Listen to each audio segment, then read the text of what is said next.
Spitale. I moved in New Orleans area in 2014. My martial arts, I guess, adventure started in 2015. And then I met Myron Godet at 2016, I believe, 16, 17. Something like that. Yeah. My road to martial arts came from abuse. So that's where mine got me started. Other than that, I work in film. I'm a professional stuntwoman. I'm really good at falling over. Awesome. How long you been a stuntwoman? I started in 2010. Okay. Yeah, I didn't get to jump in like I wanted to. I was a single mom for 10 years. So it definitely took a lot of time to get in. Where you said you lived before here?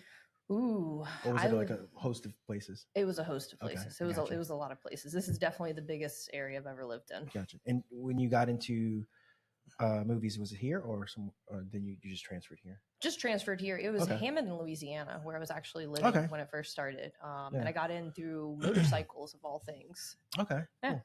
So, Angel, we definitely like to have you back, have your own podcast. But if you don't mind, if you're okay to talk about, you said you got into martial arts from abuse. You want to touch on that a little bit, or sure? Like the violence that I like was definitely not the violence that I came from.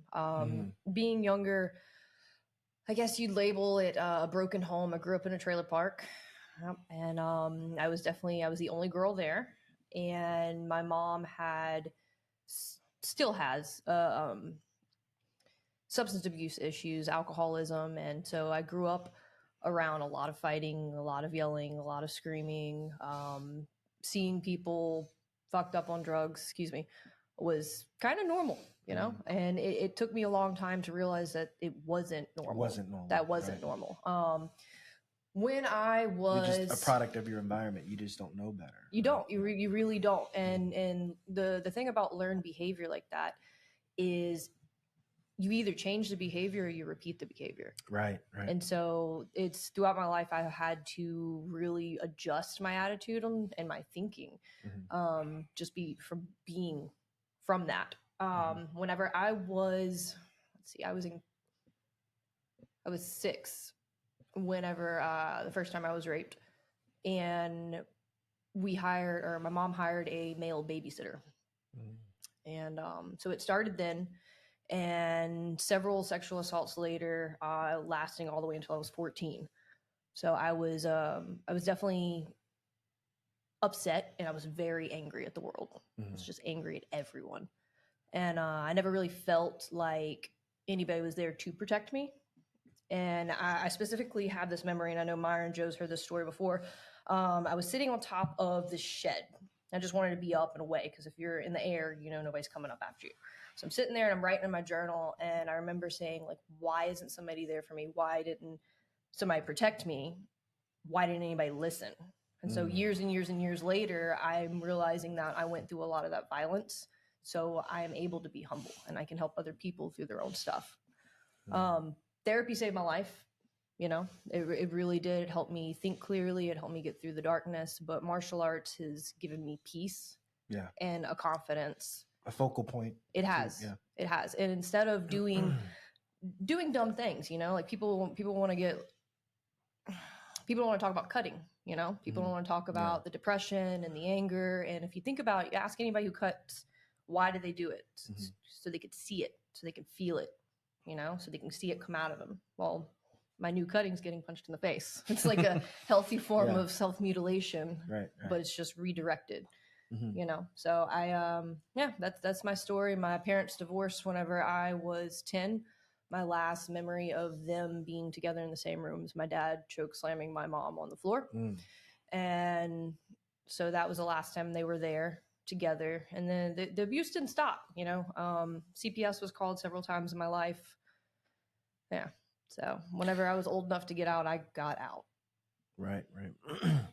So when you finally, and I'm assuming you found martial arts sometime later? Yes, much later. I wish I would have went to it sooner.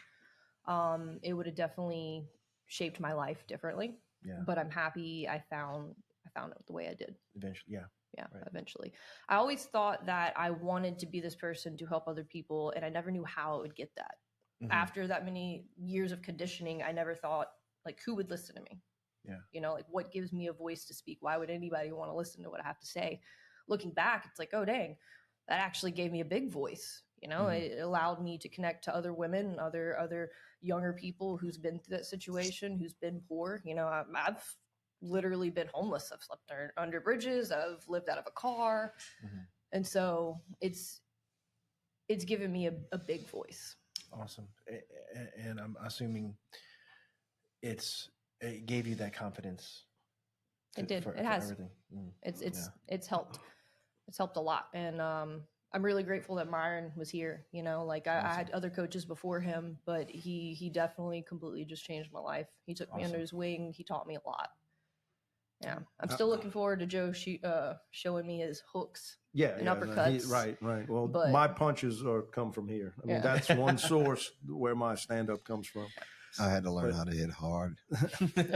But like she's saying though, martial arts is a unique thing that can allow you to transmute a negative experience and turn it into something positive. When you understand that word transmutation, martial arts is the absolute king of doing that. Yeah. Like you can take bad energy, you can take a bad day, you can take negative experiences, you can take even trauma, and it teaches you how to reframe things in such a way that it can come out to make you stronger rather than make you weaker. Right.